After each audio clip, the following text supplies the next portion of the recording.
Good evening. I would like to thank you all for coming tonight to listen to this very important issue, Global Islamic Insurgency and Civilizational Jihad. The West has a long track record of failing to take seriously the hostile pronouncements of Muslim governments and movements when spoken in their native tongue, be it Arabic, Farsi, or another. For Washington, it seems all that matters is what is spoken in English, which makes it entirely too easy for such antagonists to dupe Western powers. This statement is from an article on the online magazine Israel Today. Yes, this is how the West rolls, as they say, and to our detriment, but hopefully not ultimately to our demise. Islam is insidious, cunning, and deceptive. Americans have lived a very blessed life and believe or want to believe that everybody is just like us. We close our eyes to history. We see it as over there. Well, as we will hear tonight from our esteemed guest speaker, Christopher Holton, Islam is already here. We first met Christopher Holton in early 2007 when Children of Jewish Holocaust Survivors, as a fledgling organization, believing that money is the mother's milk of terrorism, and at the personal request of then freshman Assemblyman Joel Anderson, worked on Assembly Bill 221, the California Divest Iran Act, which mandated that the two main pension funds in the state must divest from businesses that conduct defense or energy affairs in Iran. We worked with Chris, and the bill passed in California due to our efforts. And I think Chris is going to speak a little bit more about that. Are you? Okay. Or not.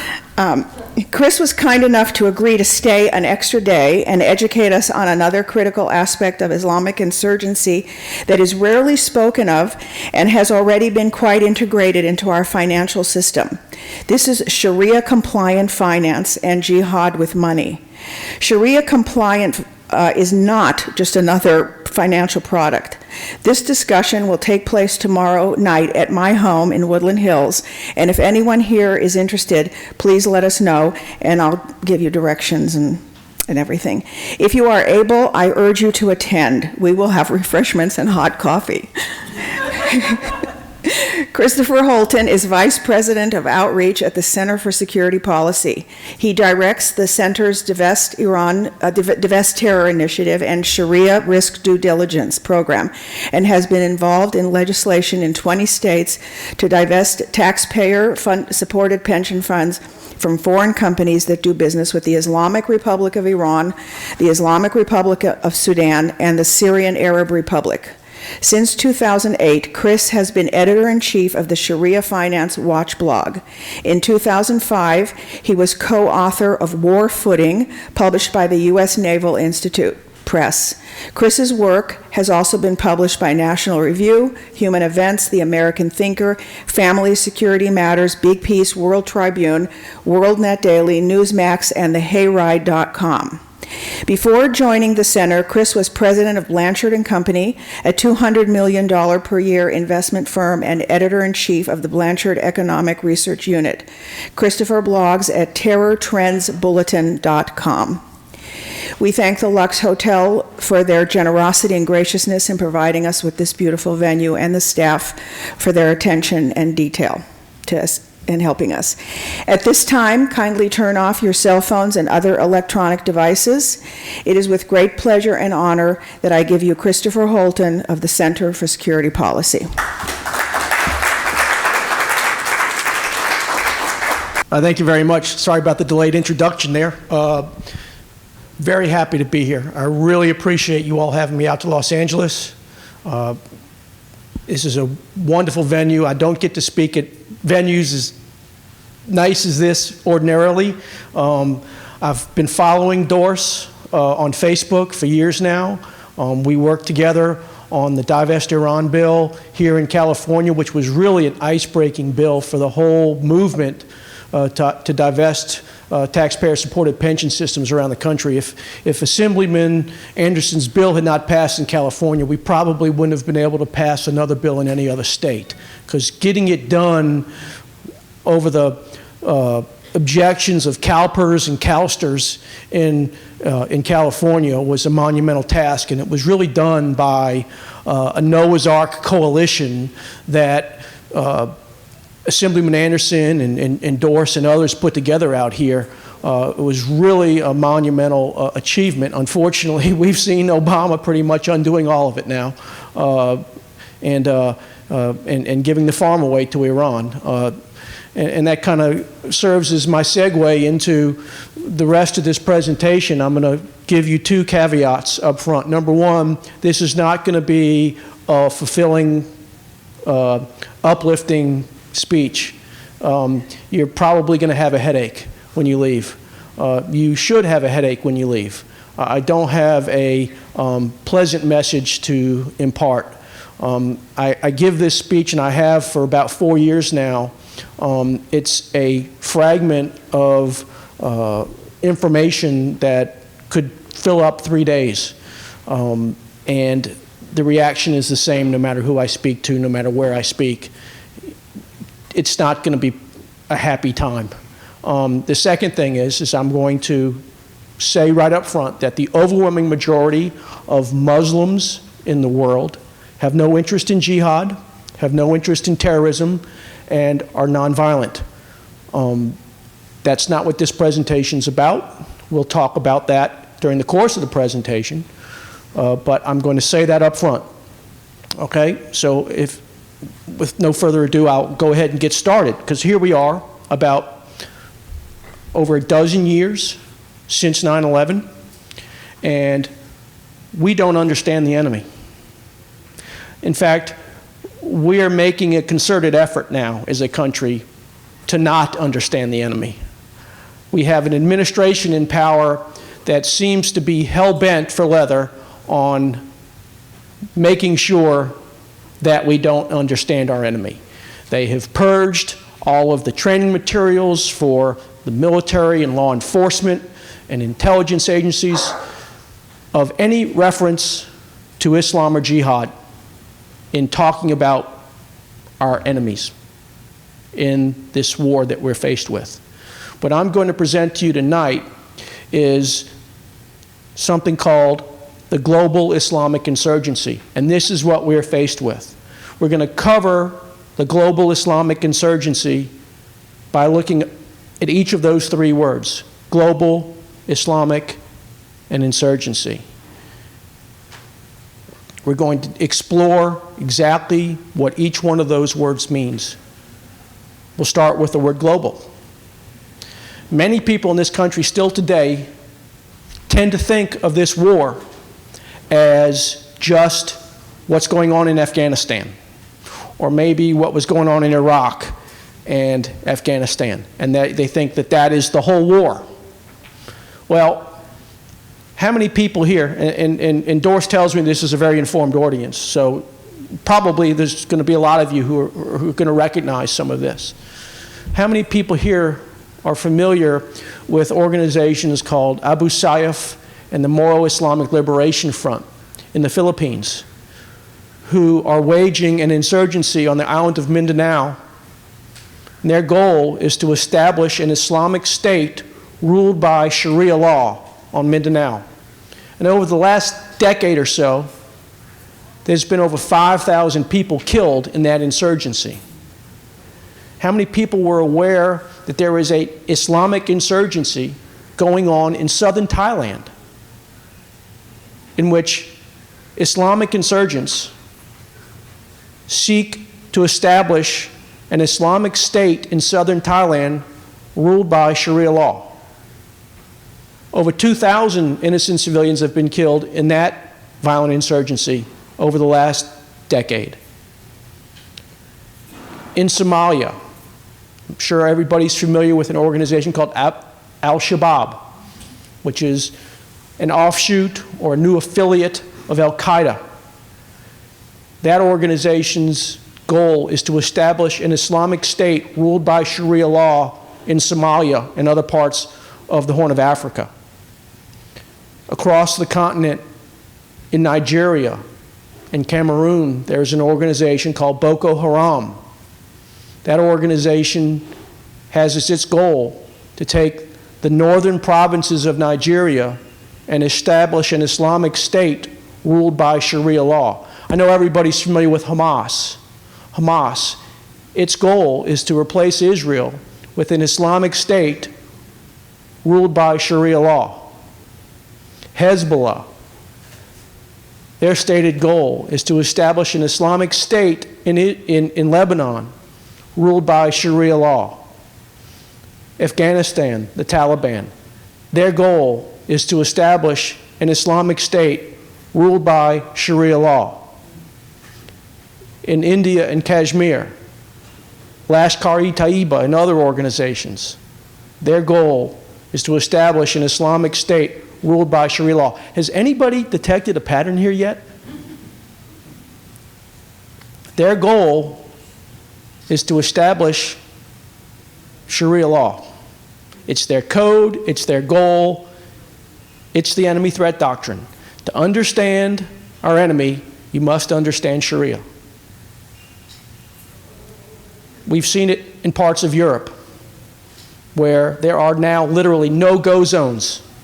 In France and in Stockholm, in areas outside Stockholm, Sweden, where local authorities, police, don't go. You essentially have autonomous regions ruled by some type of ad hoc Sharia law in parts of Western Europe. You're starting to see a movement for that to happen even in the United Kingdom.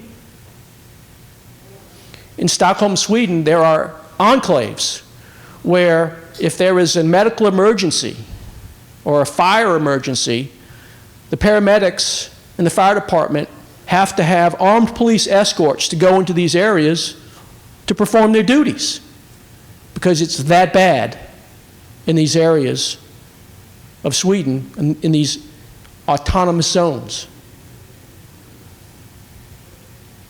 The fastest growing religion in Central and South America is Islam. Hezbollah, Hamas, and Al-Qaeda all have presence in the tri-border area of South America, which is bordered by Argentina, Brazil, and Paraguay. We know that Hezbollah has been working on the southern border here with Mexico.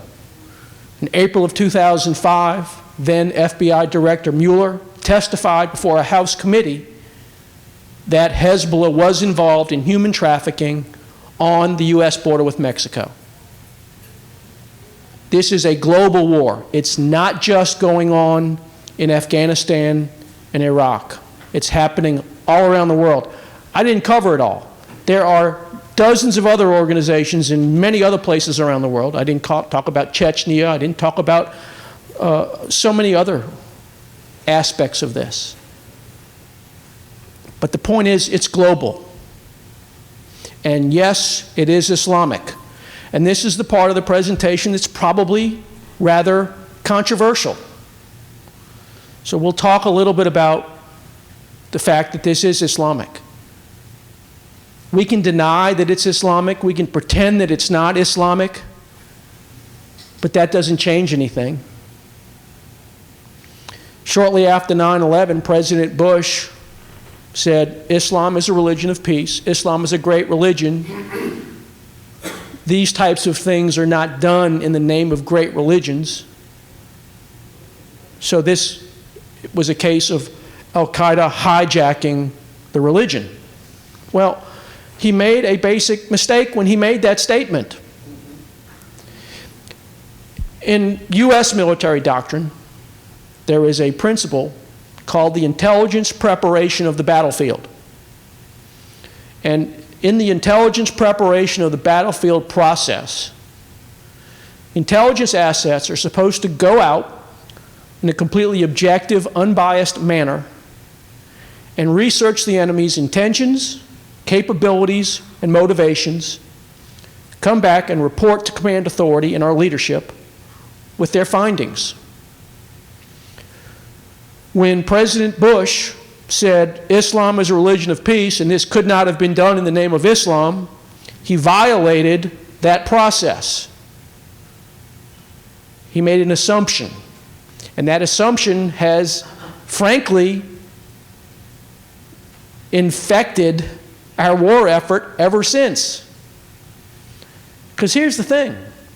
If you look at all of those organizations that I just named, if you look at Al-Qaeda, if you look at the writings of Osama bin Laden, if you look at the writings of Ayman al-Zawahiri, if you look at the writings of the Ayatollah Khomeini,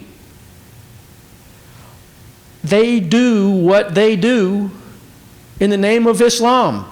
And they cite Islamic scripture or contemporary interpretation of Islamic scripture to justify everything that they do. We can say that they've hijacked the religion. We can say that Islam is a religion of peace. And it doesn't amount to a hill of beans. It doesn't matter what you and I think about Islam. It only matters that they believe this, and they're acting on it, and they're killing us, and they have a goal. They have a doctrine behind what they're doing. And we can pretend that it doesn't exist, but it does. We're in denial. We're chasing our tail. I want to share with you some statistics from a survey that was done of Muslims in America back on May 22nd, 2007. It was actually released on May 22nd, 2007. It was done by the Pew Research Center. Now, I work for the Center for Security Policy, and I will admit up front that we are the Reagan right wing, and I'm proud of it.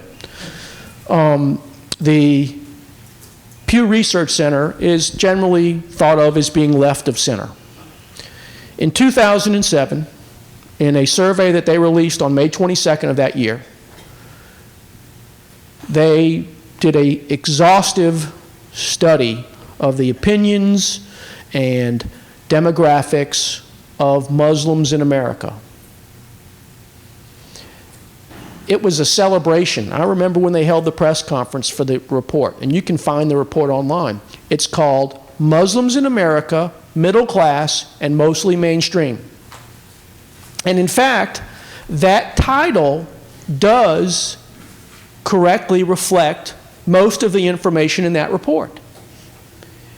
On average, Muslims are better educated than the average American. On average, Muslims in America are better off economically than the average American. This is all true. The survey, which is very lengthy, asked their opinions on any number of things that had nothing to do with politics or policy or war or anything, but they did ask a few questions, the answers to which are significant for our purposes tonight. First of all, the scientific study done by the Pew Research Center indicated that there are 2.35 million Muslims in America. Now, that's important because if you listen to what Muslim Brotherhood organizations in the United States, such as CARE and ISNA, and those organizations say, they will quote a figure of 6 million Muslims in America. And in fact, when President Obama gave his first major foreign policy speech from Al-Azhar University in Cairo, way back in early 2009, he quoted the Muslim Brotherhood figure of 6 million as being the number of Muslims in America. There's absolutely no scientific evidence to support that number. Why does the Muslim Brotherhood quote that figure all the time? Well, they want to exaggerate their political clout. Pew Research Center, left of center, right? They did a scientific study, determined that there's 2.35 million Muslims in America. This is 2007. There may be more now, but I doubt there's 6 million more now. Of that 2.35 million, there's 1.4 million over the age of 18. Now, I'm going to assume, for our purposes, that the Pew Research Center did not poll minors. Generally speaking, polling companies don't poll minors. So our universe is going to be the Muslims between ages of 18 and above. Of those 1.4 million Muslims, there's 420,000 that are between the ages of 18 and 29 that we're going to look at especially closely. Does anybody have a clue as to why we're going to look at that demographic group especially closely for our purposes? Yes, ma'am. Yeah, because those are in your paper, I read it, that that's the age that you have to worry that are more ratified, more interested in being aggressive towards. That's the recruiting pool for jihad, is the way I would put it. If you look at most of the jihadists, not all, but most of the jihadists in the world, their cannon fodder is in that age group. And a little bit younger too, probably. But again, I'm going to assume that Pew didn't poll minors, so we're going to look at the 18 to 29 age group. There's two particular questions in this survey done and released on May 22nd, 2007 that were extremely interesting for us. Now, when you go to find this survey online, you can download it as a PDF file. You're going to have to dig deep to find these two questions because, remember, they wanted to celebrate this report, to show that Muslims are just like us.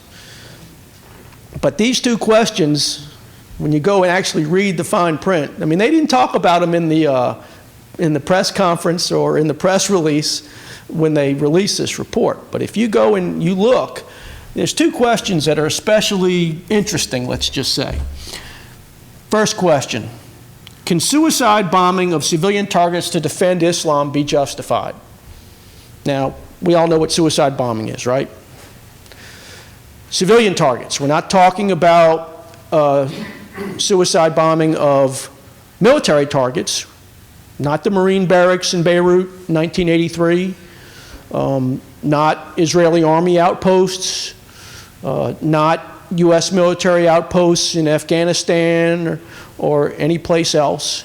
Civilian targets, we're talking cafes, hotels, airports, that kind of thing, right? Can suicide bombing of civilian targets in defense of Islam be justified? That's the question that they asked. All right, the good news is that 78% responded never. 9% said don't know, refused to answer. Not supposed to make value judgments about that in a poll. You know, there might be reasons why they don't want to answer that question, so we're just going to let that go at this case. 5% said rarely. 8% said often/sometimes. So what that means is that there's 13% of Muslims in America who think that at least sometimes suicide bombing of civilian targets in defense of Islam is justified. 13% is a relatively small percentage, but when you work the numbers back, 182,000 Muslims over the age of 18 think that suicide bombing of civilian targets in defense of Islam is okay, at least sometimes. That's the Rose Bowl times 2, right? That's a lot of people. We've seen what 19 can do. Now, it doesn't mean that all 182,000 of them are going to act on those beliefs, but as we get into this presentation a little more, I think you'll see the possible effect of that. It's kind of disturbing. Now, let's look at that other demographic group that we want to focus on, the ones between ages of 18 and 29. We're just going to refer to the ones under 30. That's what we're going to call it. 69% say never. Suicide bombing of civilian targets in defense of Islam is never justified. 5% said don't know, refused to answer. Here's where it gets kind of dicey. 11% said rarely.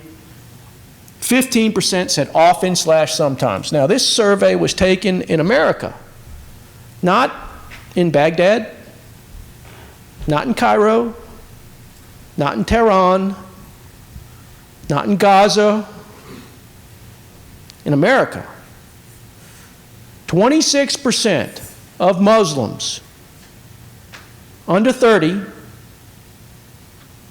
think that suicide bombing of civilian targets in defense of Islam is justified at least sometimes. That's more than 1 out of every 4. That's an astonishing figure. If I had done the Pew Research Center study and I had done the press release, that would have been the headline. It wouldn't have been buried. That's big news. They didn't mention it. So we'll get another question that they asked. Okay, well, let's work those numbers first. That's 109,200 Muslims between the ages of 18 and 30 who think that suicide bombing in defense of Islam is justified at least sometimes. 109,200.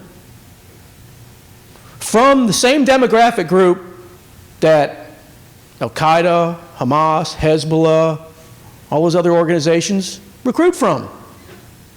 Here in America.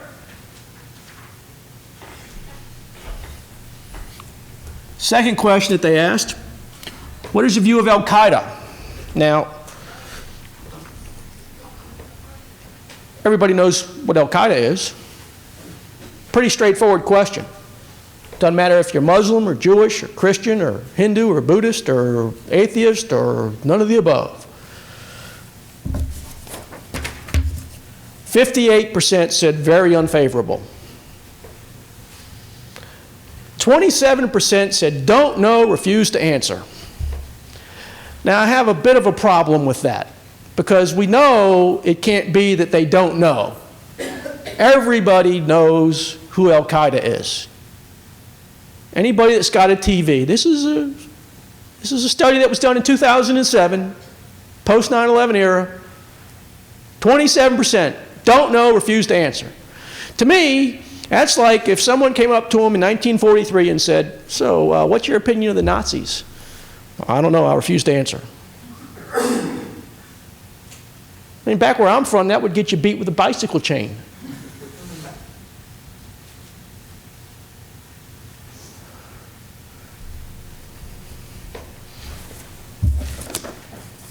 %, said somewhat unfavorable, whatever that means. 5% said favorable. So 5% flat out said favorable. Let's look at the demographic group of under the age 30. 58% said very unfavorable. 19% said don't know, refuse to answer. 16% said somewhat unfavorable. 7% have a favorable view of Al-Qaeda. These are American Muslims. So that means 70,000 Muslims in America admit to having a favorable view of Al-Qaeda. 70,000. 29,400 between the ages of 18 and 30 have a favorable view of Al-Qaeda. This is a survey done by a left-wing polling company. Those numbers to me are shocking. They ought to scare the daylights out of everybody. So we have a problem. This is Islamic. Everything they do based on contemporary interpretation of Islamic scripture. There's a book that you should read.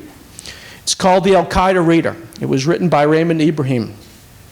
And it's just about everything that Osama bin Laden ever wrote, or Ayman al-Zawahiri ever wrote. And if you read it, all they do is justify their actions with contemporary interpretation of Islamic scripture. So we say Islam is a religion of peace. Let me ask you a question. Do you think the Ayatollah Ruhollah Khomeini thought that Islam was a religion of peace? Do you think Osama bin Laden thought Islam was a religion of peace? Do you think Ayman al-Zawahiri right now thinks Islam was a religion of peace? What about Mughniya, the dead military leader of Hezbollah? Do you think he thought Islam was a religion of peace? Before you answer that question, let me answer it for you. The answer is yes. They all probably thought of Islam as a religion of peace. But understand that their definition of peace is different from our definition of peace.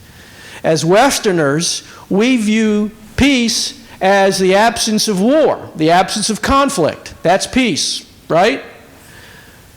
That's not what they look at it. The state of being of peace in Islamic doctrine is when Allah's law, Sharia, rules the world. And until that happens, there is no peace. So yeah, Islam's religion of peace. Islam's goal is to establish an Islamic state globally, known as the Caliphate, ruled by Sharia law. That's the goal of all these jihadist organizations. They say it, they write it, they don't deny it. We deny it for them. Can you imagine in 1943 if someone had said, look, the Nazis got Mein Kampf all wrong? What would have been the point of that? I mean, what would that have, I mean, that's essentially what we're doing now. Look, all these jihadists that are trying to kill us and plotting against us, they've hijacked the religion, they've got it all wrong. Okay, great. We still need to understand what makes them tick, and what we're doing is making sure we don't understand what makes them tick. If you look at the literature, the training manuals for government agencies in this country, they've purged any reference to Islam or jihad or any of that stuff. They use terms like violent extremism. That's gobbledygook. That's meaningless. Violent extremism. I'm from New Orleans. I can show you some violent extremists. There's places here in Los Angeles we could probably go find some real violent extremists. It doesn't mean they're jihadists. You have to understand what your enemy's motivations are. And there's a doctrine behind what they do. It goes back to the earliest origins of Islam. Now, we can thank God that the overwhelming majority of Muslims in the world don't adhere to that. Because if they did, there would be no peace anywhere for even a moment. But it doesn't change the fact that that doctrine still exists. And there are large numbers of violent jihadists who seek to implement that doctrine. That's what this is all about. And we can walk away from the battlefield, and guess what? They'll follow us wherever we go. It's got nothing to do with what we do. It's not because America supports Israel. Let me ask you a question. Do you think Abu Sayyaf is trying to take over Mindanao because America supports Israel? Do you think that the jihadists killed all those school kids in Beslan, Russia several years ago because the U.S. supports Israel? Do you think Al-Shabaab is trying to take over Somalia because the U.S. supports Israel? Let me tell you, the average jihadi in Al-Shabaab couldn't find Israel on a map if you colored it in red and the rest of the map was white. You think Boko Haram is doing what they're doing because the U.S. supports Israel? I suspect not. But there are a lot of people on both the left and the right who think, if we just, abandon Israel, they'd love us. No. There is a doctrine behind what they do. It's Sharia. And they do what they do based on that doctrine. It's got nothing to do with reacting to what we say or what we do. It's got everything to do with their plan. And we've been denying this at our peril. And what we're confronted with is an insurgency. And we've talked about the violent aspects of this insurgency already. We named all those groups in all these places around the world that are actively engaged in jihad to form Islamic states ruled by Sharia law. And let's face it, they're not united. They're not homogenous. They fight amongst themselves. I mean, look, this is probably not very politically correct, but I'm delighted with what's going on in Syria. I mean, when your two enemies are beating the living crap out of each other, I say pop popcorn and enjoy. I mean, what's the downside for that? I mean, that's a wonderful scenario. Let's let Hezbollah and Al-Qaeda go at it. Why are we trying to intervene on either side?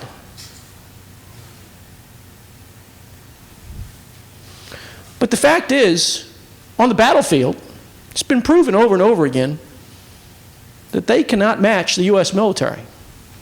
They really can't match any Western military. Israel has been proving it longer than the U.S. has been proving it. In an actual military engagement over and over again, we clean their clocks. Just over and over again. Here's the problem though, folks. Insurgencies are only 10 to 20% military. They're 80 to 90% political. And politically, they're kicking our butts. I almost said a bad word. They're kicking our butts. It's not even close. They're winning the war of ideas. And they've done it through political influence operations. They've got us thoroughly infiltrated in many different areas, not just at the top, but at places you wouldn't even suspect. They've affected our language. They've affected our thoughts. They've waged an extremely effective influence operation in America, and they've been doing it for years. We've not even known it.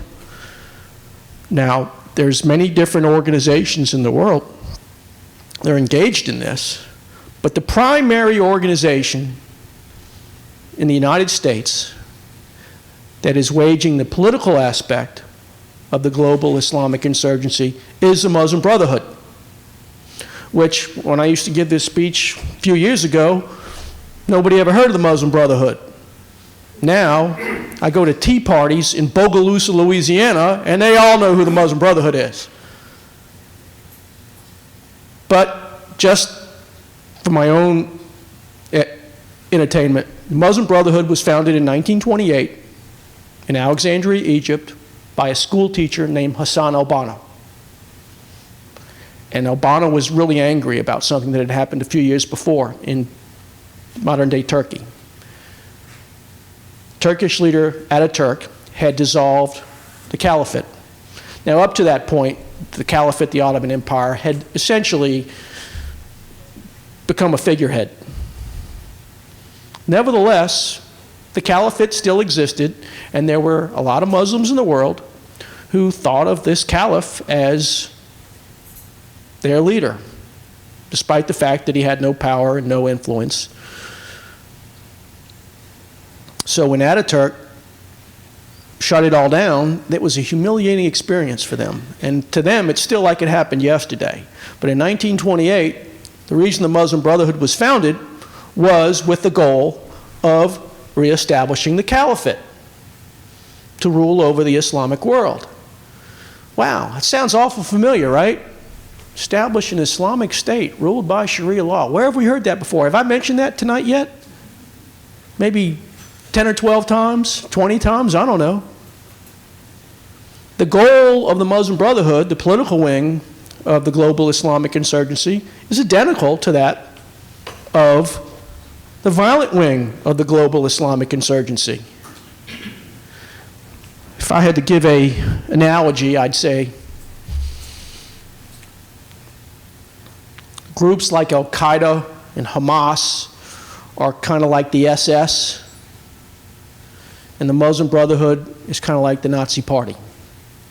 It's not a perfect analogy, but for the most part, the Muslim Brotherhood, not completely, but for the most part, and especially in the United States, they operate in the political sphere, whereas those other organizations operate in the violent sphere, in warfare, in actual violent warfare. But they have the same goal. And in fact, the Muslim Brotherhood is the granddaddy of all the jihadist groups on the Sunni side around the world. I mean, all of these guys, Osama bin Laden, Khalid Sheikh Mohammed, Ayman al-Zawahiri, they all grew up as members of the Muslim Brotherhood. All of them. Not too long ago, our Director of National Intelligence, General Clapper, you all familiar with him? He was asked by then Congresswoman Sue Myrick in testimony before a House committee about the Muslim Brotherhood.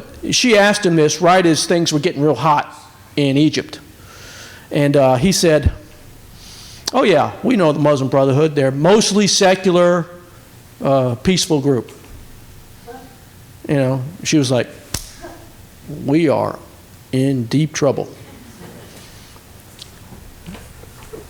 If you look at the Muslim Brotherhood's motto, I mean, this is available for anybody because the Muslim Brotherhood has a website, they have a Facebook page, they have a Twitter feed.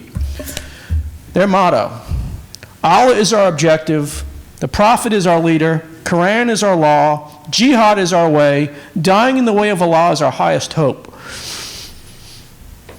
Don't see much secular in that. What about you? That was the Director of National Intelligence that said that on C-SPAN for the world to see. And that's not the only episode where he is proven to be a complete moron. And I honestly believe that. The guy is completely ill-suited for the job that he has. For the Director of National Intelligence to say something like that shows a profound ignorance about the chief threat that we currently face. So the Muslim Brotherhood was founded in 1928, and it grew and grew and grew. It's now in over 70 countries around the world, and it's in the United States. How do we know it's in the United States? Well, fast forward to 2004. In 2004, a Virginia state trooper on patrol noticed something that looked a little out of place to him. He observed two Middle Eastern-looking individuals. He knew that they were Middle Eastern-looking because the female had on a hijab, and these two individuals were filming the support structure of the Chesapeake Bay Bridge with a camcorder. He said, "That doesn't look right." He pulled them over, and sure enough, the husband was wanted on an immigration charge. He was an illegal alien, which I didn't know we had illegal aliens in the United States, but evidently we do. This guy was one of them. He was arrested on that charge and held. And the FBI searched his home office, and they found in the basement a false floor. And in the basement, under the false floor, there was a cache of documents, a treasure trove of documents, which they collected. And one of those documents was later used in the largest successful terrorism financing prosecution in U.S. history, the U.S. versus the Holy Land Foundation. And for those of you that have the packet, I put some samples of what was in that memorandum that they found under this guy's floor.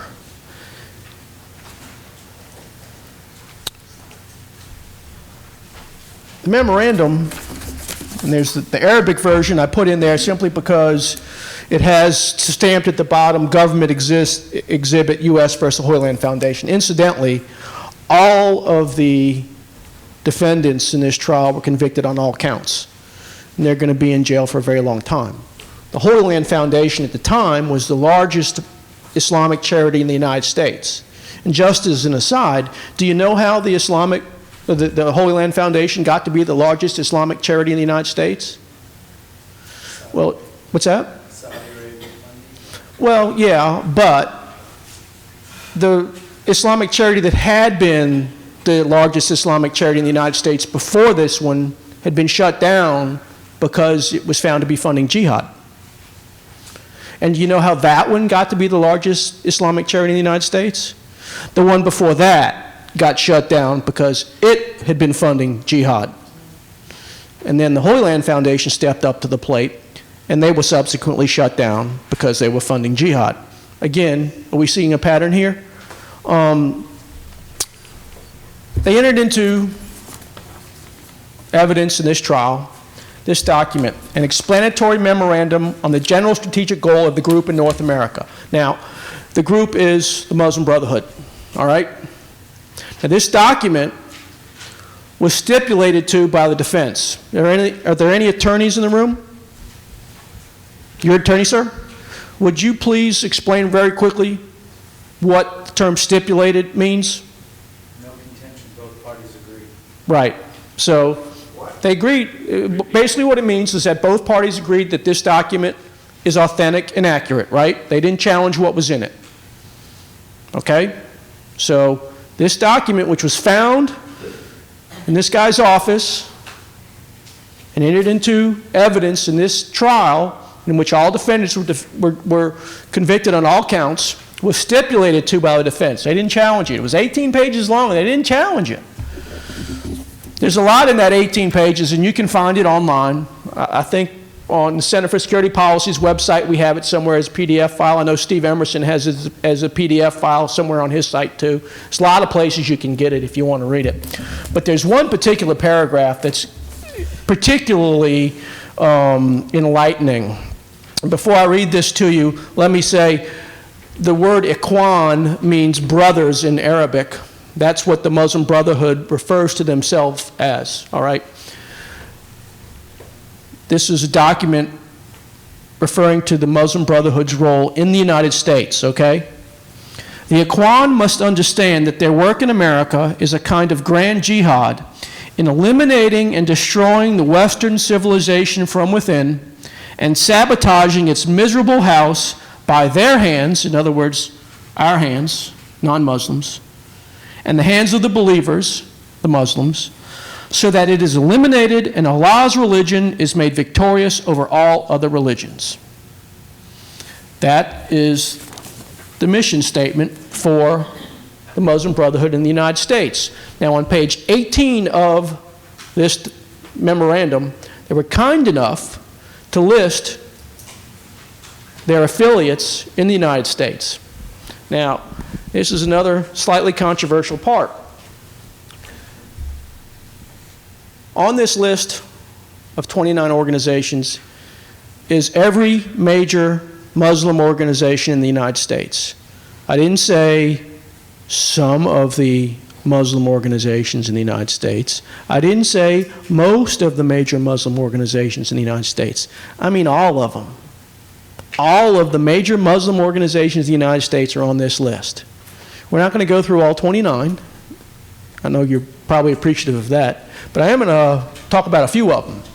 Number one on the list, and this is in your packet, ISNA, I-S-N-A, Islamic Society of North America. This is the largest Muslim organization in the United States. All right, a vice president of ISNA was in charge of Muslim outreach for the Obama campaign when he ran in 2008. There are members of ISNA, officers in ISNA now, who have been appointed to the Department of Homeland Security. All right? ISNA was named an unindicted co-conspirator in this trial. Remember, this document was stipulated to by the defense. These are all Muslim Brotherhood organizations. Number two on the list, Muslim Students Association. Muslim Students Association is the oldest Muslim Brotherhood organization in the United States. It was founded in 1961 at the University of Illinois in Urbana, Illinois, entirely with Saudi money. That's how long the Saudis have been working against us in this country. Now, there is an MSA chapter at not just every major university in the United States, but I mean, there's very few universities in the United States that don't have an MSA chapter now. They are everywhere. And if you, I wrote an article about this not too long ago. If you look at the number of former Muslim Student Association chapter presidents who went on to jihad, joined terrorist groups, are sitting in jail now, or are dead because they were waging jihad, it looks like that basically this was just a farm team for jihad. And it's everywhere. Has anybody ever been to Daphne, Alabama? Didn't think so. Daphne, Alabama is a small town. I've been there. And The head of the Muslim Student Association at the University of South Alabama in Mobile was from Daphne. He was a Muslim. His dad was a Syrian immigrant. His dad was imam at the Islamic Center of Daphne, which couldn't have had more than 3 members. It's Daphne, Alabama. And this guy becomes the president of the Muslim Student Association, University of South Alabama. 9/11 hits. The local TV station interviews him about what's it like to be a Muslim in America, when this happens. And, he talks about all the horrible things that have happened to him as a result of 9/11 and everything. The next time we find out, his name's Omar. Omar is on videotape in Somalia as one of the leaders of al-Shabaab. Yeah, from Daphne, Alabama. Ends up in Somalia fighting for al-Shabaab. Former president of the Muslim Student Association, University of South Alabama. That's just one example. Skipping down to number 8, NATE, North American Islamic Trust. All right? North American Islamic Trust is important because it owns clear title to, depending on whose numbers you use, between 27% and 80% of all the mosques in the United States. They are funded by Qatar and Saudi Arabia, primarily. Now, where do I get those two figures, 27% and 80%? 27% figure comes from a guy named Stephen Schwartz. Stephen Schwartz is a former Jew convert to Islam who wrote a book called The Two Faces of Islam shortly after 9/11. And his whole supposition, and obviously this is a very broad brush, but his deal is that it's the Saudis who are bad. And in his writings, he claims that 27% of the mosques in the United States are owned by NATE, which is essentially just a wing of Saudi Arabia. I mean, Saudi Arabia and Qatar, those are the only 2 countries where Wahhabi Islam is the official state religion. They both throw money around a lot to all kinds of nefarious organizations. Now, 80% figure came from an imam whose name I can't remember off the top of my head, but there was an imam who was working with the Clinton administration on outreach in the late 90s. And he testified before Congress that NATE owned as many as 80% of all the mosques in the United States. So whether it's between 1 and 4 or 4 and 5 mosques in the United States, they're owned by NATE. NATE was named an unindicted co-conspirator in this trial. They have physical evidence in the form of canceled checks that NATE handled transactions for the Holy Land Foundation, which went to jihadist groups. Now, you're probably going to ask, how come these guys didn't get prosecuted? Well, it was the intention of the Dallas U.S. Attorney's Office to pursue the unindicted co-conspirators in this case, and there were many of them. But a guy named Eric Holder shut down the investigation. Patrick Poole wrote about this extensively on Pajamas Media. So if you want to look more into that, Google Patrick Poole and Holy Land Foundation, and you'll come to some articles that he wrote on it. So that's NATE. Skipping down, and I'm not going to cover too many more, I promise you. In fact, I'm just going to cover one more. It's number 22 on your list, IAP, Islamic Association for Palestine. They changed their name after this memo was written. It's now known as CARE, the Council on American Islamic Relations. Now, this is probably the highest profile Muslim Brotherhood organization in the United States. They were named an unindicted co-conspirator in the Holy Land Foundation trial. Now, CARE was doing a lot of outreach to the U.S. military and law enforcement. They were training new second lieutenants out of the Marine Corps Basic School on, this is Islam, this is what you need to know. And they were also training the FBI, new agents at the FBI Academy on this stuff. So they get named an unindicted co-conspirator in the Holy Land Foundation trial. You'd think that the FBI would get right on top of that, huh? And they'd sever relations with CARE, right? It only took about 6 months for CARE to be vanquished from training the FBI. They were being paid for that. It wasn't like free outreach. It took 6 months for our bureaucratized counterterrorism apparatus to get the Muslim Brotherhood out of the counterterrorism training business. We are seriously screwed. I mean, and then later on, Marine Corps severed ties with them as well. Now look, when the FBI ditched CARE, they replaced him with ISNA. So it's no better. So that's how we end up with policies like we're going to purge any reference to Islam or jihad or anything from all of our training materials, because the Muslim Brotherhood has run a powerful influence operation on our elected and bureaucratized officials, and they've essentially convinced them. I mean, let's take the word jihad. I'm going to cover this pretty extensively. John Brennan, who's now the director of the CIA, he was at one time President Obama's Homeland Security advisor. He had almost like an ad hoc role. He gave a speech at, I think it was the Center for Strategic and International Studies, in which he said, we don't use the term jihad because jihad is a legitimate tenet of Islam, in which it means to struggle and doesn't mean holy war and all that kind of stuff. Well, look, Brennan came to this conclusion, but Condoleezza Rice had the same policy when she was Secretary of State. She banished the term jihad and jihadist from the lexicon of the State Department. So this has been going on a long time. It's Republicans and Democrats are equally guilty of being influenced by the Muslim Brotherhood. So let's do a little research into the term jihad.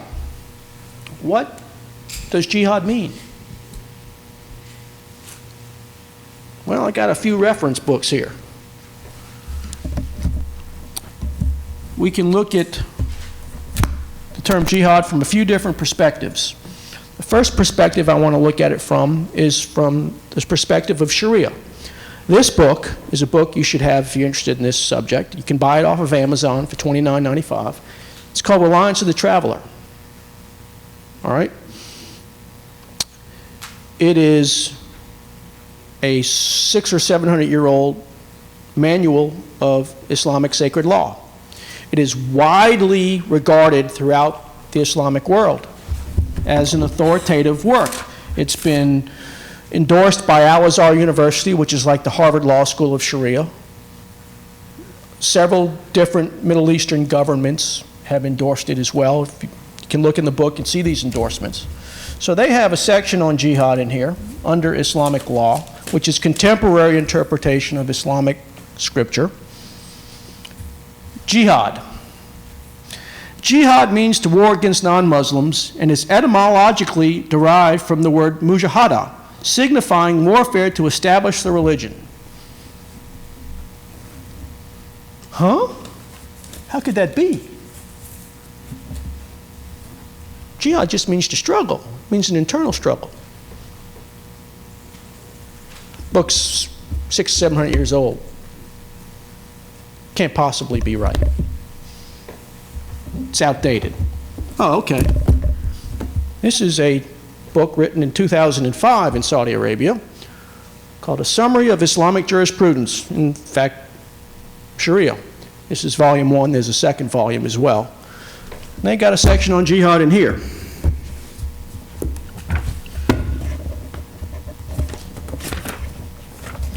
Whole section on jihad. Allah has ordained jihad in order to render his word the highest, his religion the victorious, his enemies the defeated, and to test the faith of his true servants. In Islam, jihad enjoys a great importance and is the highest level in the religion and one of the best acts of worship, to the extent that some scholars consider jihad the sixth pillar of Islam. This is a contemporary Sharia manual from Saudi Arabia. And then we can go straight to the Noble Quran. This is published in Saudi Arabia as well. So we'll go to the Noble Quran, and we'll find the section on jihad. It's got a couple of verses. I'm not going to read Quranic verses to you. They're kind of awkward, but I'm going to read to you the notes in this English translation of the Quran, the Noble Quran, which is essentially put out by the Saudi government, by the way. Jihad, holy fighting in Allah's cause, with full force of numbers and weaponry, is given the utmost importance in Islam and is one of its pillars on which it stands. By jihad, Islam is established. Allah's word is made superior, His word being La ilaha illallah, which means none has the right to be worshipped but Allah, and His religion is propagated. By abandoning jihad, may Allah protect us from that, Islam is destroyed and the Muslims fall into an inferior position. Their honor is lost. Their lands are stolen. Their rule and authority vanish. Jihad is an obligatory duty in Islam on every Muslim, and he who tries to escape from this duty or does not in his innermost heart wish to fulfill this duty dies with one of the qualities of a hypocrite. What's the number of the reference, please? Well, let me get the, it's a note to Surah 2, verse 190 and 191, okay? But not every version of the Quran has those notes. This is the Noble Quran. Afterwards, if you want to take a look at it. At any rate, so there's 3 authoritative sources with definitions of jihad that as a government, the US government is forbidding us from recognizing. What does that tell you? They have run powerful influence operations. They're winning. We are losing. We're getting tired of this war. We just want to move on. They look at things from a very long-term perspective. They're wearing us down. We're unaware. It's very unfortunate. The term jihad came up in a speech given, I think, in 2006 by Pope Benedict at the time. And he actually quoted a speech from 2006. I mean, from a long time ago. He quoted it in 2006 in which he mentioned the term holy war. Well, let me tell you, a bunch of Islamic scholars went absolutely batty over him giving this speech at the time. And there were 17 Islamic scholars that wrote a letter to Pope Benedict, and this is in your handout, which they said basically, there is no term for holy war in Islam. We don't know where you get that. Jihad means internal struggle. Same thing that, you know, we're told over and over again. One of the guys who wrote that letter, one of the co-signers of that letter to Pope Benedict, was a guy named Nuha Mim Keller. Nuha Mim Keller, you can't see it back there, but take my word for it, that's the translator of Reliance of the Traveler. Remember, I just read to you the definition of jihad from his own book. And he wrote a letter to the Pope saying that it doesn't mean that.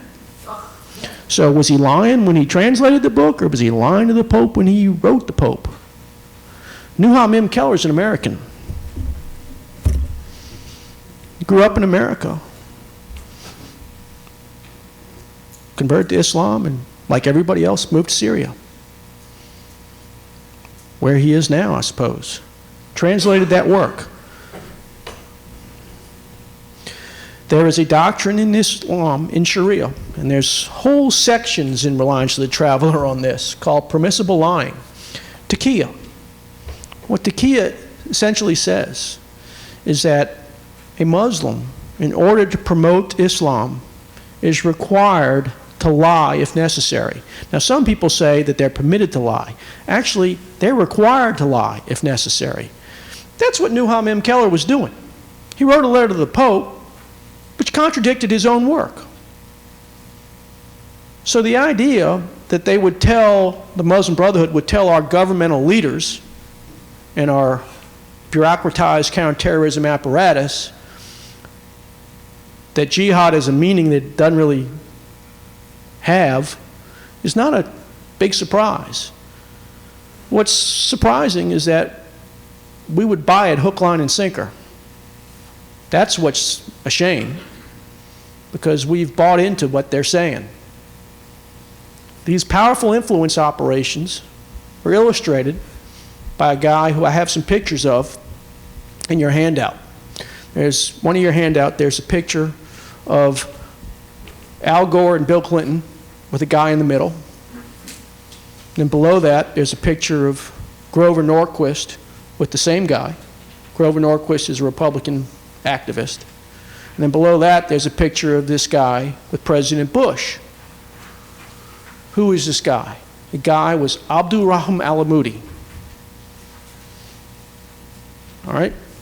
He was a very politically connected, very well-respected member of the Muslim community in the United States. He was a naturalized U.S. citizen, immigrated from Eritrea on the Horn of Africa, really small country on the Horn of Africa, which I can't find, but it's there. He became very prominent in Washington, D.C. social circles and in political circles, to the point where under the Clinton administration, he became the State Department's goodwill ambassador at large to the Muslim world. He also was responsible for vetting all of the Muslim chaplains for both the Department of Defense and the U.S. federal prison system. He's in jail now. Do you know why he's in jail? Turns out that he was the chief Al-Qaeda fundraiser in the United States.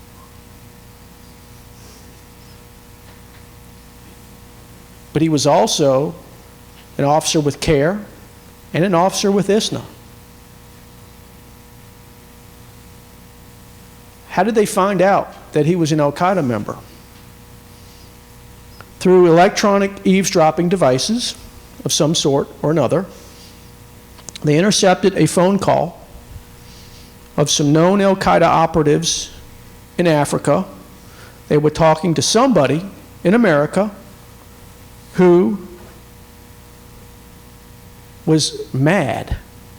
Mad because in the 1998, the August 1998 bombing of our embassies in Kenya and Tanzania, not enough Kafirs had been killed.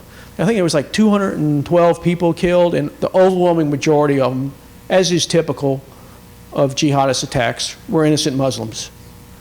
And there were just a few non-Muslims killed and even fewer number of Americans killed.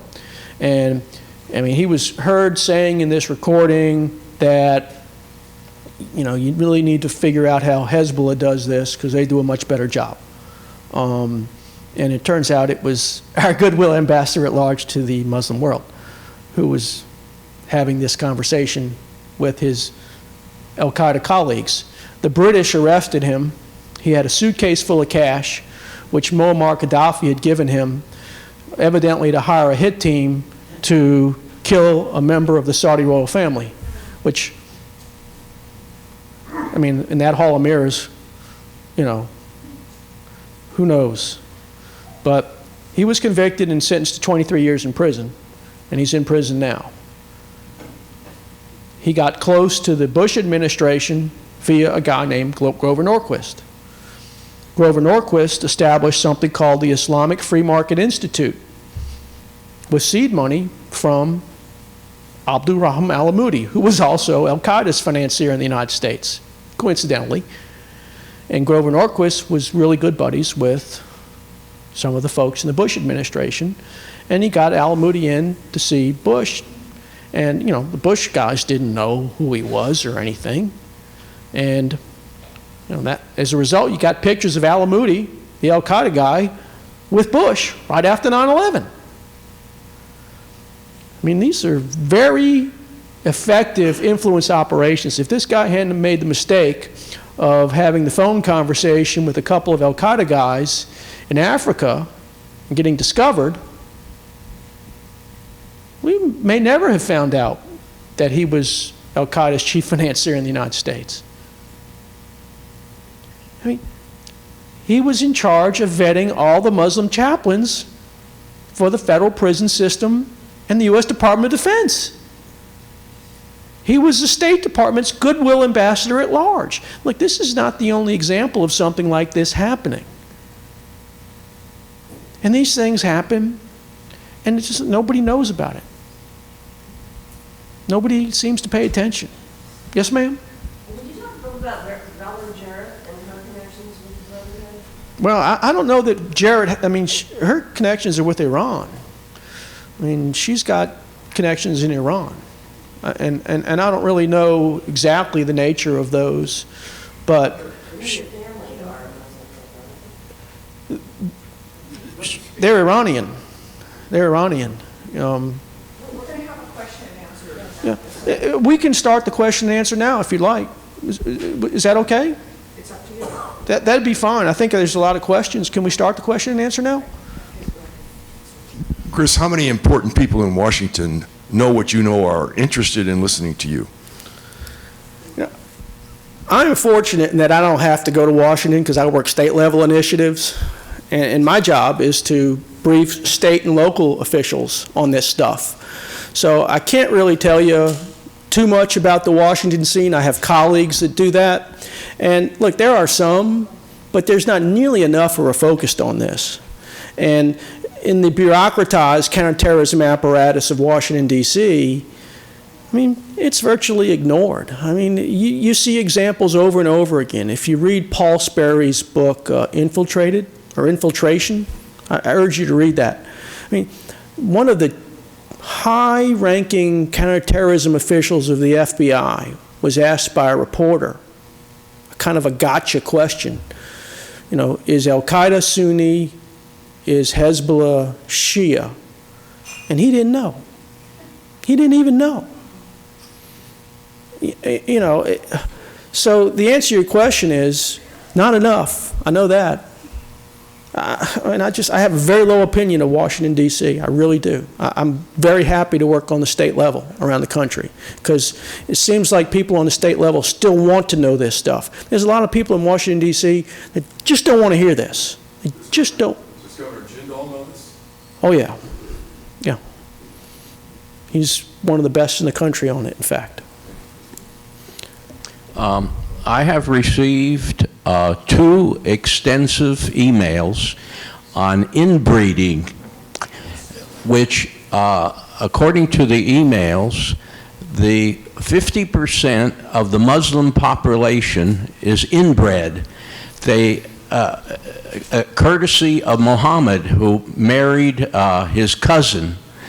And so there is a lot of marrying first cousins, and the result is that the mental illness, the cystic fibrosis, the low birth,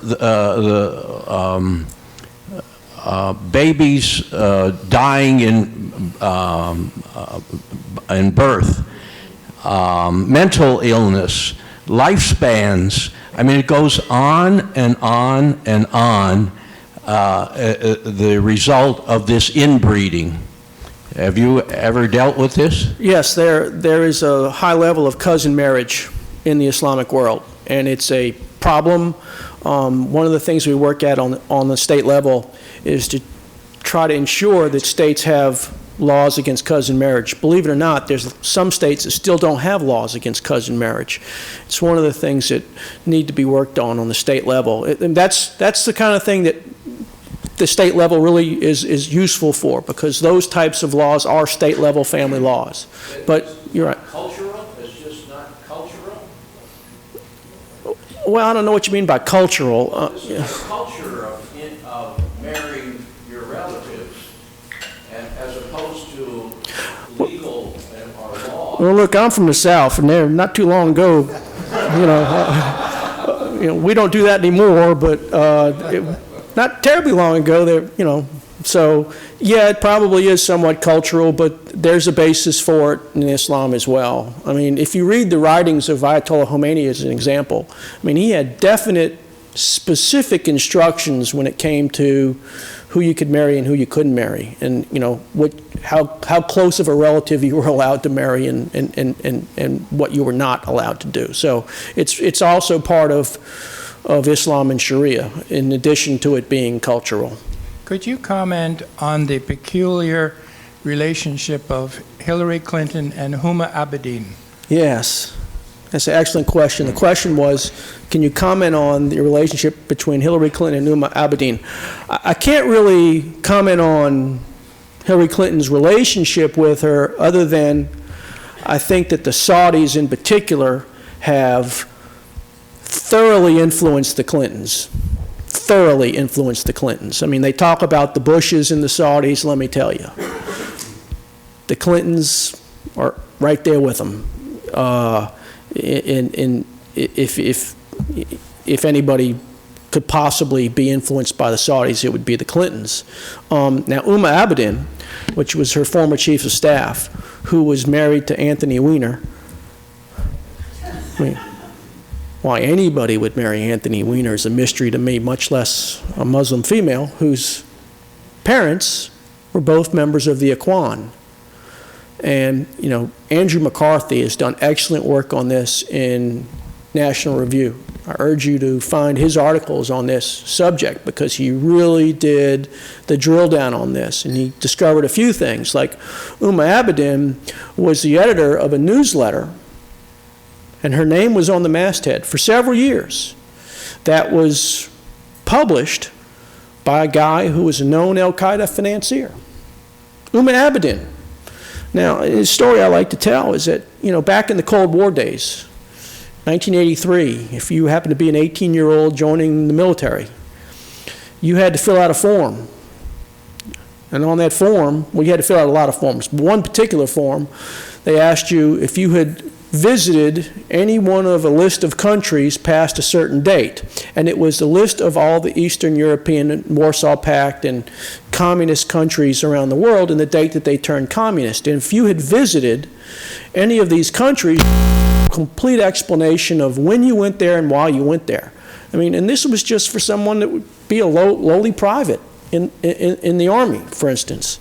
I mean, that was part of the mindset back in the Cold War. Fast forward to today, we got a chief of staff, the Secretary of State, whose family is all eaten up with the Muslim Brotherhood. How does that happen? I mean, all you can do is just shake your head. I mean, it just, that mindset of the Cold War days is completely vanished from our psyche. And yet we are, in many ways, threatened much more by the global Islamic insurgency than we were then, by what we were confronted with. And we have operatives for the other side in government service today. And Huma Abedin is not the only one. Does that kind of answer your question, sir? Well, I have others. Yeah. We'll go way. I want to ask, you had an article last week from the Hayride, was it? Right. About that school in Louisiana. Yes. That was raided by the FBI, and I read the article, and I forwarded it to my entire list. And in reading it and looking at the links, there are a ton of these. I can't remember the name of the schools. Yes. All over the country. Yes. Could you talk about that a little bit? There are 136 charter schools in the United States that are run by the Gulenist movement, which is a Turkish Islamist movement founded by Fethullah Gulen, who is an Islamic scholar who fled Turkey in 1998 and currently lives in a guarded compound in rural Pennsylvania. I think in the Poconos. Is anybody familiar with Pennsylvania geography? Is that right? That's where he lives. And he's said to be worth $25 billion. And depending on who you talk to, this guy is either a saint or something much worse. And I recall Andrew Young referring to the Ayatollah Khomeini as like an Islamic saint when he first came on the scene. So those who are saying that Fethullah Gulen is a saint, I'm rather skeptical. Fethullah Gulen has these charter schools, which are taxpayer-supported charter schools. And there's a lot of strange stuff that goes on at these schools. I mean, you can find online every type of scandal that you can think of, from sexual scandals to academic fraud to misplacement of funds to kickback operations. I mean, they're under investigation by the US government, but they're being sued for discrimination, all kinds of things. But this Turkish Islamist movement, they're the largest operator of charter schools in the United States. They have more charter schools than any other single organization in the United States. They got like 136 of them. They got one in Louisiana now that got raided by the FBI last week. And I wrote about it for a Louisiana blog called thehayride.com. And it's the same Gulenist organization that had the charter for that school, which is Kenilworth School, had the charter for another school called Abramson Academy in New Orleans, which was shut down.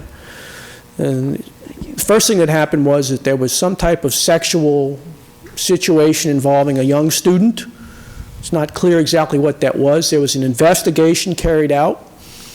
The Gulenists sent in somebody to look into it and approached a member of the Board of Elementary and Secondary Education in Louisiana and immediately offered him $25,000 to make it go away, which I guess he figured it's Louisiana, right? But this particular elected official was like, no. And so they ended up losing their charter in a public bribery scandal.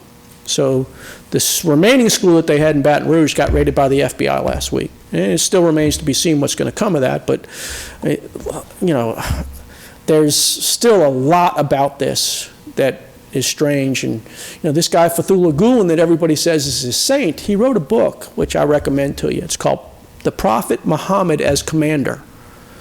And this wonderful Islamic scholar, Fethullah Gulen, reveals a lot about his philosophy on jihad in this book, Prophet Muhammad as Commander, especially in the first 37 pages. In fact, one of the things that he seems to make a call for in the book is for Islamic nations to acquire the most sophisticated weaponry so that the enemies of Islam don't have an advantage. What does that sound like to you? The most sophisticated weapons. Sounds like nukes to me. This is the largest operator of charter schools in the United States, taxpayer-supported charter schools. Come on, really?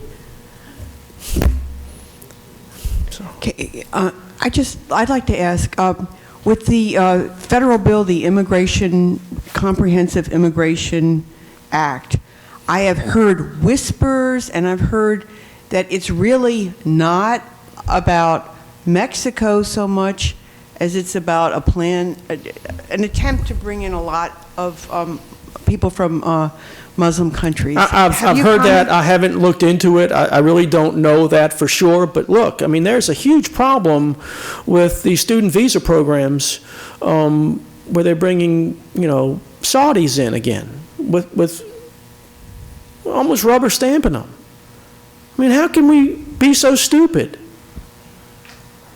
Do we learn nothing on 9/11? I mean, they've relaxed a lot of these requirements for Saudis because now all of a sudden we can trust the Saudis. And incidentally, there's a bill in Congress or a movement in Congress, a Democrat and a Republican, and I can't remember which ones, who want to have the 28 pages of the 9/11 Commission report that were redacted. They want to have those released. Both of these guys have seen those 28 pages. And the rumor is that it really exposes Saudi involvement, and they think that it needs to be released, and I think it does too. That's something we all need to get behind. Absolutely need to get behind that. So, the world situation that you discuss relates to the formation in Egypt of the Muslim Brotherhood rising to power and almost taking over a major country in terms of what you were predicting or suggesting is happening in the world. And of course, we have the statistics on how many cities of Muslim Brotherhood went from 80 in 1990 to 150 in 2000 to 250. My question is, now that the Mubarak kept the Muslim Brotherhood down, and now we have an example of where there's a rebellion, an open rebellion against the Muslim Brotherhood in a major Muslim country. So, and with the communications today, these statistics were in 2007, number one, with the education of the young people and the communications in the world, whether those statistics are still reliable, and was this action by the Egyptian military the beginning of a rebellion against the expansion of this particular movement? well, I mean, I think it remains to be seen, you know, what is going to come of that. But, you know, this is how I kind of view that. Like, the Muslim Brotherhood was elected, and they were brought to power by legitimate means, as was Hitler. And what was happening with the Muslim Brotherhood in Egypt was they were in the process of dismantling the democratic institutions by which they had reached power. So it was going to be one man, one vote once. And then that was going to be it, which is exactly what Hitler did. I think we'd all been a lot better off if somebody in Germany had stepped up to the plate and done the right thing with Hitler. And look, it wasn't just the army in Egypt that stepped up. I mean, those protests against the regime were some of the biggest protests in the history of the world. I mean, the rivers of people. I mean, it was a spontaneous, huge uprising, and they had no choice, in my opinion. 6 months in planning, and our intelligence from APAC said that the reason that the Muslim Brotherhood caused the uprising was that they had a 15 or 20% representation in the government, and then Mubarak put the pressure on them where they were actually eliminated from the government, and they were the sponsors of this thing, and this thing was 6 months in planning. No, I'm talking about the uprising that occurred after the Brotherhood was in power. Oh, yeah, that one was spontaneous. Right. I have a question. The Saudis are very wealthy and funding a lot of this jihad. If the Saudis somehow didn't have money, if they didn't have oil wealth, if somehow the world had power from another source other than petroleum, liquid fuel, would that change anything? Or do you think that just like in the 600s and the 700s, the 800s, they didn't have Saudi oil money and they were still pretty powerful as they were moving along? Do you think that nowadays things would be different if they didn't have so much money? Look, money is the lifeblood of jihad. There's no question about it. And the Saudis fund it, and the Iranians fund it. They both have a lot of oil wealth. And the Iranians are fixing to get a lot more thanks to Obama. But there's no question that ultimately the key to America's national security, the key to the national security of the security of the Western world, is energy independence, so that we don't have to buy energy from people who hate us and want us to die. And the Saudis fall into that category. And anybody that tells you that they don't has no idea what they're talking about. So there's many different methods that we could use to gain energy independence, but all we ever do is talk about it. We never seem to move forward with any true effort to gain energy independence in this country. It's incredibly frustrating, but it is the absolute key. What you mentioned is the absolute key, whether it's the open fuel standard, or drill here, drill now, or nuclear power, or solar power. I'm for all of it. Anything to keep us from enriching those SOBs. That's the way I look at it. That's what we need to do. So. Yeah, well, just to finish that, but I mean, China's going to enrich them. Somebody might enrich them even if we don't, right? Yeah, and they're not going to quit what they're doing just because we don't buy oil from them anymore. I mean, and look, it'd be great if we could develop some alternative that we could convince the Chinese to use as well.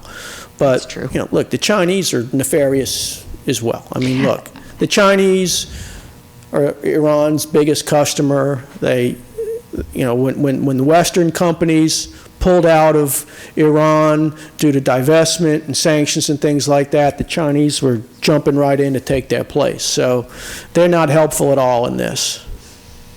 I have a question and then a little comment. What the question is, you mentioned that this guy is in jail for over 2 decades because of being, Abdurrahman al-Moudi? Right, Al-Moudi. And because he was the primary financer of Al-Qaeda here in the United States. What about the donors to him? Who are they? Yeah, and is that not illegal? Can't we pursue the donors to Al-Qaeda? We have to some extent in that, like the Holy Land Foundation and other Islamic charities have been fingered. If you go to one of the websites I edit, Shariah Finance Watch, there's a list of 27 Islamic charities that have been identified by the U.S. or British authorities as funding jihad.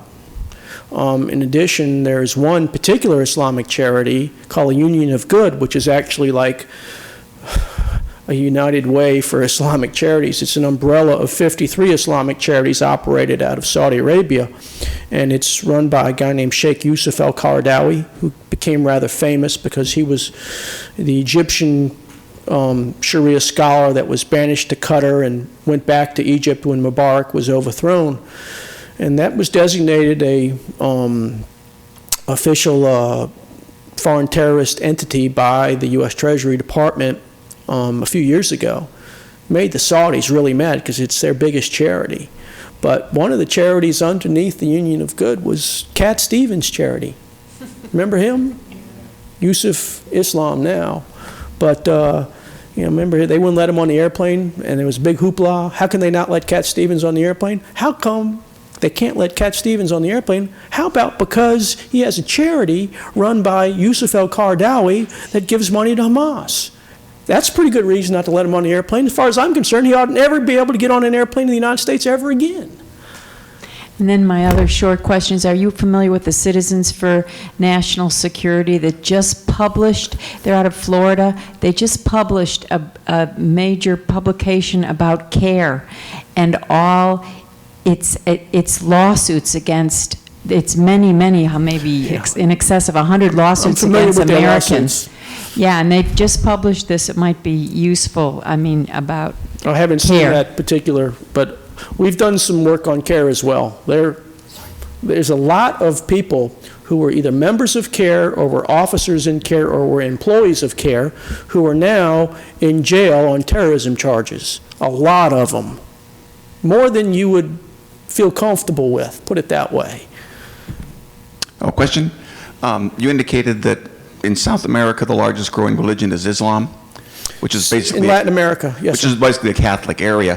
Why are they leaving the Catholic Church and switching over to Islam? Well, as I understand it, this is the way it works in Mexico, for instance. And what happens is they go into very poor areas of Mexico, some of the indigenous population of Mexico, the Indians, which we're not supposed to call them Indians anymore. I don't know what they call them in Mexico, but so I'm just going to say the Indians in Mexico. They'll go into a very poor village, and they'll put an imam there and build a mosque. And there's no Muslims there, but they'll put an imam there and they'll build a mosque, and then they'll give him money. And he'll go out into the village, and he will make friends with the mothers. And he will help them, give them money, help them with things, try to better their lives, talk to them about Islam, start converting them to Islam, and guess what? You get the moms, game over, checkmate. And that's the way they work it. It's very effective. It's dawah, missionary operations. They don't just do it in Mexico, they do it other places, they do it, but it's been shown that in Latin America, Islam is the fastest growing religion, and it's not by accident, it's by these operations that they conduct.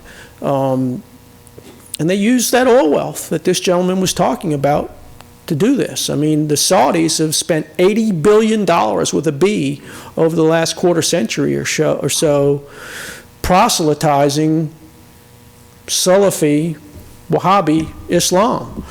It's not a good thing. Not a good thing at all. Does that kind of answer your question? That's pretty much how Hezbollah started in South Lebanon, and that's pretty much what we do in American jail cells. Oh, yeah. They pretty much take and sponsor very low-income communities or very low-income criminals and switch them into Islam. And that's how Hezbollah started in South Lebanon, is that they started providing them free schooling, free healthcare, free everything to a very poor community, and turning the Christian country into an Islam country. Bin Laden did some similar stuff in both Sudan and in Afghanistan. I mean, this is part of the system that they have. I mean, these Islamic charities are part of a system of zakat, in which every Muslim who is able to is required to give 1/40th of his wealth every year to this tithing zakat. And then if you look in these books, and this is going to be subject of my talk tomorrow night, so I'm not going to cover it too much tonight, but you look at the destinations for zakat that are approved under Sharia law, number 7 are those fighting in the way of Allah. And then it defines those fighting in the way of Allah. Those engaged in Islamic military operations for whom there is no allotment on the Army roster. Well, what does that sound like to you? This is a book written 600 or 700 years ago. And it says, and they're to be given it even if they're wealthy. I mean, it might as well have been written for Osama bin Laden. But yeah, proselytizing in the prisons in the United States has been a huge problem for years and years. We were alerted to it by a African-American Baptist minister who saw it happening in the prisons and was alarmed by it. And I mean, it's a huge problem. But, you know, the wardens, the prison wardens are completely oblivious to this. They just want peace in their prison. So what would happen is these primarily African-American prisoners would convert to Islam, and they'd immediately become model prisoners. They would stop causing trouble in the prisons and stuff. So the wardens are like inviting all this in, because this is a perfect way to have a well-run prison, is to get as many of your prisoners converted to Islam as possible, because boy, they turn real nice after that. There's other side effects that aren't so great though, no question about it. Yeah, right now there's a unique situation with Saudi Arabia in that they're really scared of Iran getting a nuclear weapon. So the way we should be dealing with them, or they should be dealing with us, is really different than what it has been in previous years. Look, the Saudis are just a treacherous people that, I mean, they play both ends against the middle in everything that they do. And this is no different than everything else they've ever done. That's just what they specialize in, is intrigue. What the Saudis are going to do about the Iranian nuclear program? they're going to go to Pakistan and they're going to say, we want nukes, and they're going to put nukes on board the Chinese ballistic missiles that they've had for years, and they're going to become a nuclear power too. So we're going to have a Wahhabi nuclear power and a Shia nuclear power, and you know what happens from there is anybody's guess. It's a horrible development. I mean, it's just the worst. I mean, future generations are going to ask, how in the hell did they allow that to happen? I mean, it's just, I mean, look, Obamacare is bad, but Iran and Saudi Arabia with nuclear weapons really makes that look like baby stuff. I mean, it's going to transform our world. It frightens me as to what our world's going to look like when you have countries like that armed with nuclear weapons. It's almost incomprehensible. I mean, it's obviously an existential threat to Israel, but it's, you know, people don't realize it's very nearly an existential threat to the United States. And it's certainly an existential threat to whatever semblance of civilization we still have in the Western world. I mean, we could go on and on about that all night, that's for sure. I can stay as long as anybody wants. I've got nowhere to go. I mean, I don't want to overstay my welcome, but. After a while, they're going to kick us out of here. Sure, I understand. Yeah, just commenting on the First Amendment to the Bill of Rights and the Constitution, freedom of religion. Should Islam be viewed as a religion at all, or a sociopathic creed? And we need to examine, when we guarantee right of religion in this country, are all religions equal on this, and should this at all even be a religion? It's an excellent question. I approach it from a slightly different perspective, because Islam is an entire civilization. There are aspects of Islam that are certainly religious, that would qualify for protection under the First Amendment. Sharia, for instance, for the most part, is not one of them. I mean, I could open up this manual on Sharia law and read to you about female genital mutilation, which they refer to as female circumcision, which is a tenet in Islamic law, despite what you might hear elsewhere. It's in here. Things like that. There are many aspects of Islam that are not worthy of protection under the First Amendment. And this goes back to the basic role of the mosque in an Islamic community. People in this country tend to think of a mosque as the equivalent of a Christian church or a Jewish temple. That's not exactly the right analogy, because the mosque, yeah, it's the church, but it's also the town hall and the school and the courthouse and the National Guard Armory. It plays all those roles. And to the extent that that is the case, there's a lot of those activities that have absolutely no business being protected by the First Amendment of the Constitution and should not be protected as such. And when they claim religious freedom for some of that nonsense, you know, we have to start pushing back on that. It's just, you know, I mean, we passed a FGM bill in Louisiana a couple years ago, and there was a constituent called up the sponsor of that bill, a lady named Nancy Landry, and told her that he thought it was a conspiracy against the Muslim community. To prevent female genital mutilation was a conspiracy against the Muslim community. Well, you know, let me tell you, that's got nothing to do with religion, period. Jihad has nothing to do with religion. Flying airplanes into buildings have nothing to do with religion. But it does have something to do with Islam. And that right there is pretty much the answer. That stuff isn't protected. If you want to go into the mosque, pray 5 times a day and hold your services and all the rest of that stuff, absolutely. That is protected 100%. Your faith is sacred, no matter what your faith is. Or if you don't have faith, that's sacred too, I suppose. But the faith is to take over the world. As soon as you start taking over the world, the act of taking over the world, that's not religious. That's political. You mentioned the warring before of the in Syria and the positive impact, frankly, on the West. Is there any policy at all in Washington to give thought to that? To the extent you have Sunni, Shiites, Alawites, Salafites, all of the other sects who view each other as infidels. In my lifetime, I remember only one U.S. leader who actually practiced this, and that was Alexander Haig, who kept Iran and Iraq at war with each other. People don't realize that. But what he did was continue to arm each side, and as a result, neither side ever got more than 10 miles into the other's territory, and the rest of the world was safe.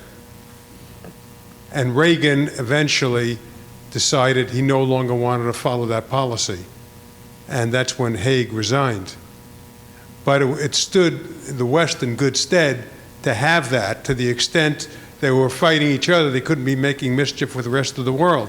I just wonder if we have anyone forward-thinking in Washington that realizes this. Well,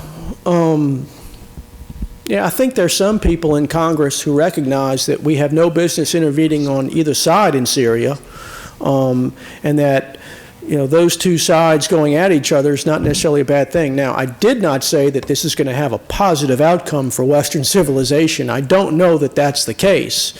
But, I mean, look, when Hezbollah and Al-Qaeda are fighting each other, there's some of those guys that aren't fighting us. So, you know, just from a short-term perspective, you know, I'm all for that. And you know, this crazy idea that we had for a little while on both sides of the aisle of, you know, bombing on behalf of one side, which would essentially have benefited the Al-Qaeda affiliates more than anybody else, and that was just nuts. That's just crazy. It's just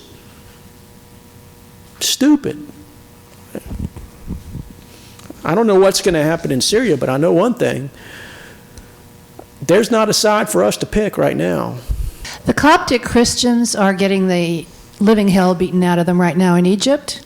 And it's my understanding that the Egyptian Brotherhood has been so-called defeated by the so-called secular military.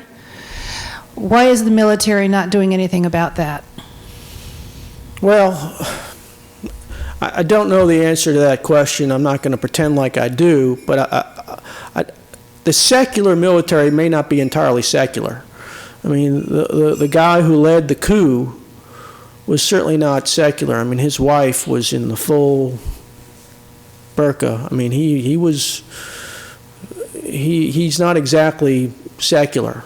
I mean, this may have been mainly a power struggle. I don't think that the top priority of the Egyptian military is to save the Christians, you know, unfortunately. I think their top priority is consolidating their power and seizing their power. There may be some members of the Egyptian military that would like to help the Coptic Christians, but I doubt there is a groundswell of support for that. I'd have a tough time believing that. Thank you. Okay, thank you Chris, thank you. Thank you. A million, thank you very much.